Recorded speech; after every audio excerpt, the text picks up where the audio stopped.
And it's happened so many times to so many producers. And it's just becoming like we're just beating a dead horse. We're talking about the same thing over and over. And on top of this continuously happening in our community, number one, no one's doing anything about it. Number two, no one's really talking about it.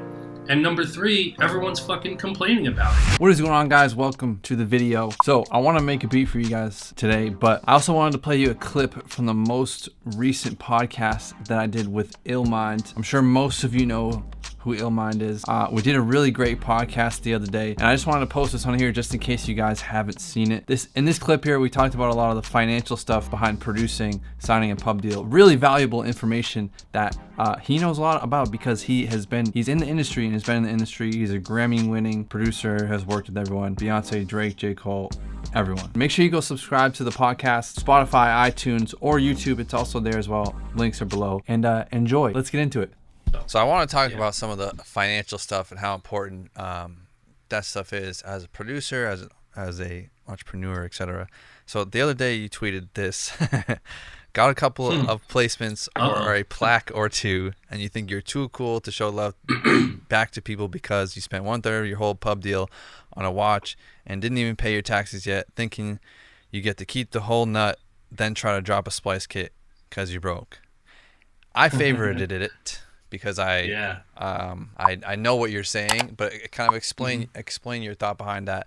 And I want to talk about like the financial stuff. This is something that I always kind of talk about too. Is like I'm making a lot of money now on YouTube, but I still I listen to people like what you're saying and what successful people say. I think that stuff is important because there's a lot of people that they sign deals and then things get fucked up. And then they go, oh, don't sign a deal or whatever like that, and it just seems like once the dollar signs are in your face, it's hard to just keep disciplined and trust the process and yeah. I mean, the thinking behind the tweet was really, I mean, the first thing behind it was the fact that I just wanted to shock people first, and I wanted to shock the people and the community because this is a conversation that we've been having for the past 10, 15, 20 years. Mm-hmm. You know, this stigma of you get a big placement or you get a couple plaques, you sign a big publishing deal,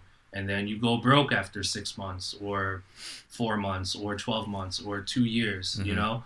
And it's happened so many times to so many producers. And it's just becoming like we're just beating a dead horse. We're talking about the same thing over and over. And on top of this continuously happening in our community, number one, no one's doing anything about it. Number two, no one's really talking about it. And number three, everyone's fucking complaining about it. Yeah. Oh, like publishing deals and MDRCs and like, how do I make more money as a producer? So, you know, there's this stigma attached to being an industry producer where you sign like a publishing deal and all of a sudden you're rich. And when you're an upcoming producer and you think that your life will change, sure, $150,000 is life-changing money for anyone, right? For most people, especially if you work a day job or have never seen that much money in your account ever in your life.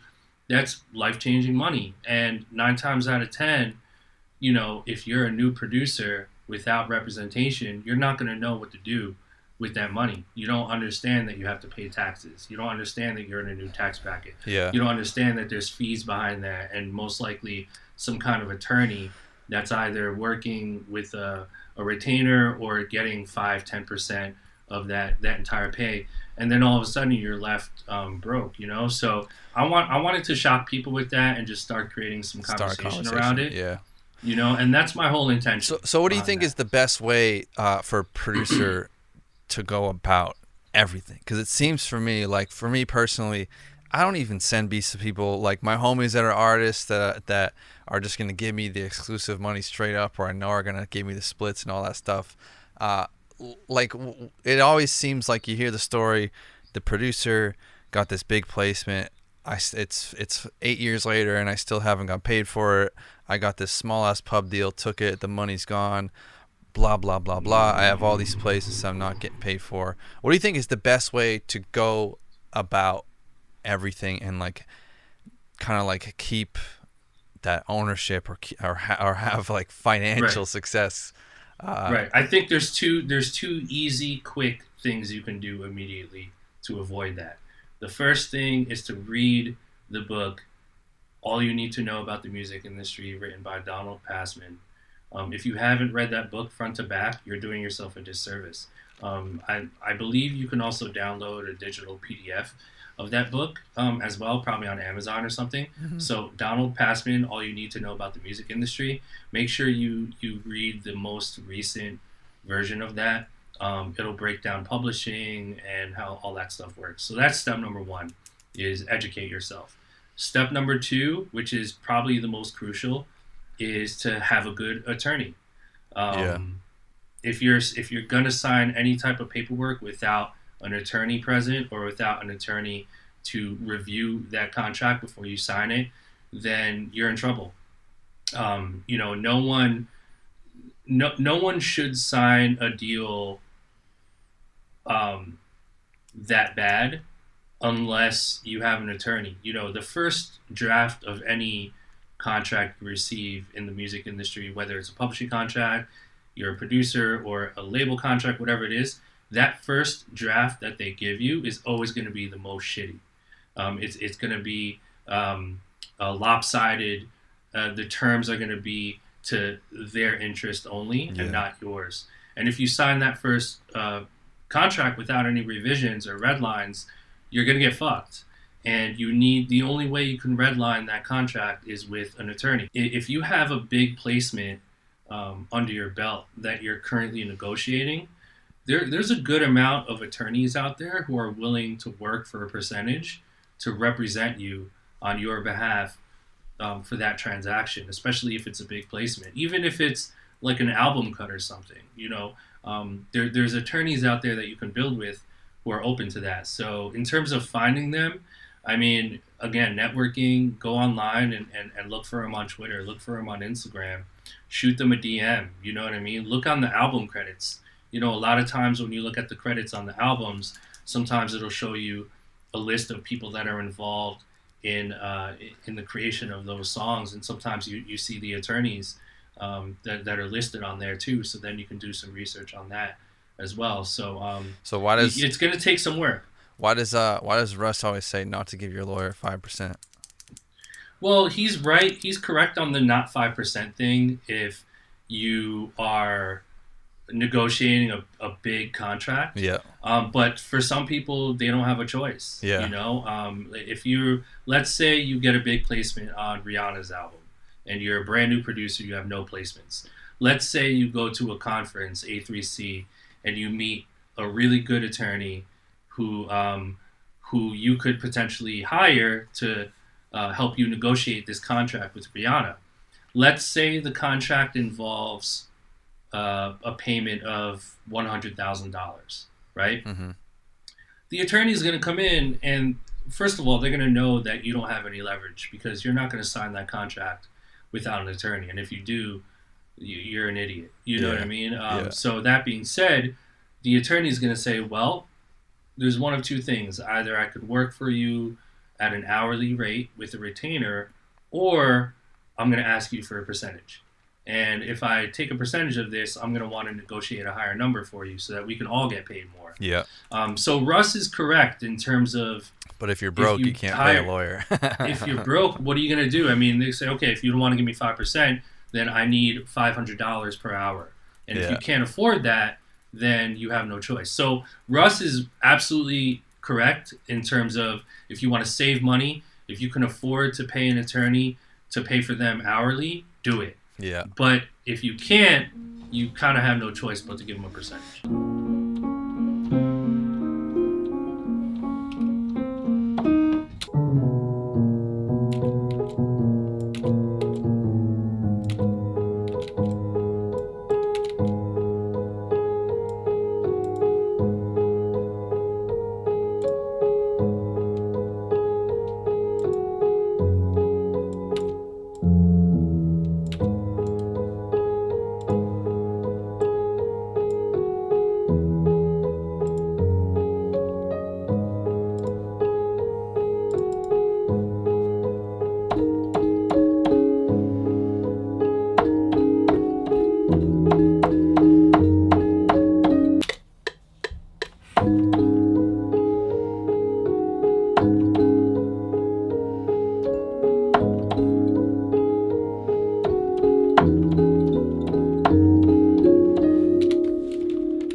so I'm gonna add the second piano. It's gonna kind of go like this.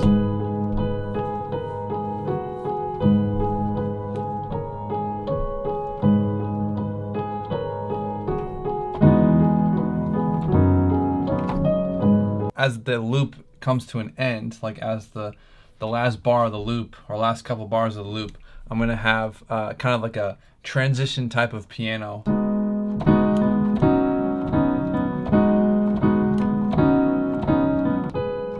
So let's record that and see how I do.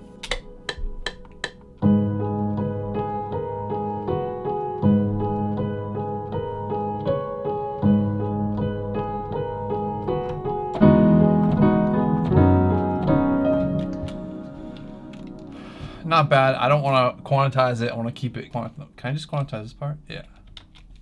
But I am going to lower the notes by selecting all, Control, select all these notes, hold down Alt, scroll wheel down.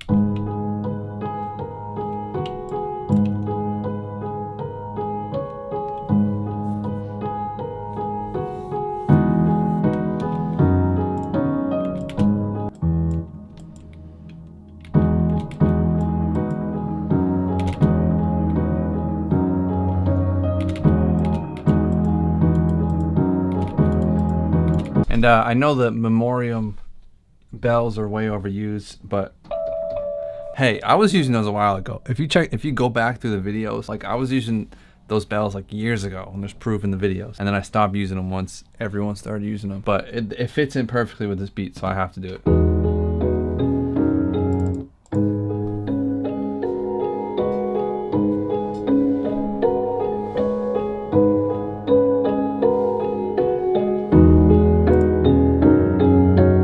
The mix needs to get a little bit better, but the idea for the melody is all there. So let's move on to the drums and kill this thing and get on with the rest of our day.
Thank you guys so much for watching this video. I hope you guys enjoyed it. Shout out to Illmind for the podcast. This beat's crazy. And yeah, if you're not subscribed, what are you doing? Subscribe, hit the bell, drop a like, and I'll see you guys in the next one.